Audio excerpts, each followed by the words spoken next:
దీనికి బాధ్యులు ఎవరు? నిజంగానే బీజేపీ పార్టీ సమాధానం చెప్పాలి. దీనికి బాధ్యులు ఎవరు? ఇన్ని ప్రాణాలు పోయాయి అంటే వాళ్ళని పొట్టలు పెట్టుకుంది బీజేపీ పార్టీ కాదా, ఆర్ఎస్ఎస్ కాదా? మతం పేరు మీద రాజకీయాలు చేసి ఒక మతాన్ని అవమానించి ఇంకో మతాన్ని రెచ్చగొట్టి రాజకీయాలు చేయడం బీజేపీకి ఏమీ కొత్త కాదు.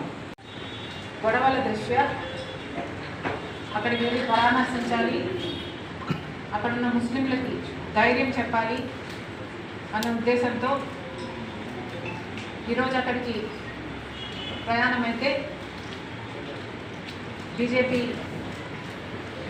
కేంద్రంలో ఉన్న బీజేపీ పార్టీ వాళ్ళని అడ్డుకోవడం జరిగింది.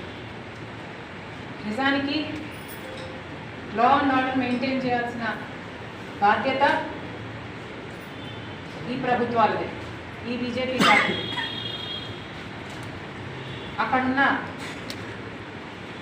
మసీదు కింద శివలింగం ఉంది అంటూ, యాక్చువల్లీ ప్రతి మసీదు కింద శివలింగం ఉంది అంటూ బీజేపీ చేస్తున్న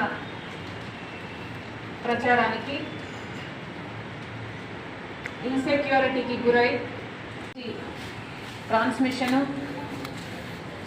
ట్రేడింగు, టారిఫ్స్ ఇవన్నీ రెగ్యులేట్ చేసే బాడీ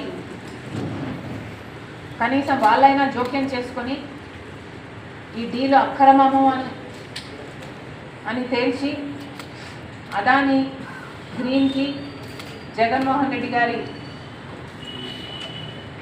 ప్రభుత్వం చేసుకున్న డీల్ని క్యాన్సిల్ చేయాలని కాంగ్రెస్ పార్టీ డిమాండ్ చేస్తుంది. ట్రాన్స్మిషను, ట్రేడింగు, టారిఫ్స్ ఇవన్నీ రెగ్యులేట్ చేసే బాడీ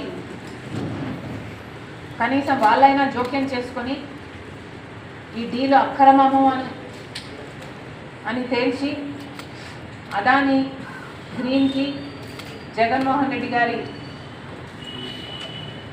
ప్రభుత్వం చేసుకున్న డీల్ని క్యాన్సిల్ చేయాలని కాంగ్రెస్ పార్టీ డిమాండ్ చేస్తుంది.